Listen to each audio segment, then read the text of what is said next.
রাসূলের মহব্বত কেমনে পয়দা হয় দেখুন, কেমনে পয়দা হয়। 10টা গুনাহকে মাফ করে দিবেন, 3 বার পড়লেন 30টা গুনাহ মাফ।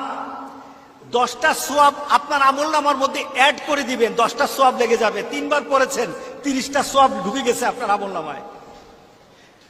10টা রহমত নাজিল করা হবে, আপনি 3 বার পড়েছেন, 30টা ঢুকে গেছে।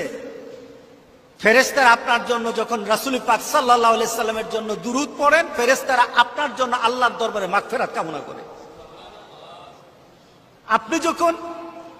আপনি যখন দুরূদ পড়বেন, কিছু সংখ্যক ফেরেশতা আপনার পরিচয়, আমরা যে পড়লাম আমাদের পরিচয়, সবার পরিচয়।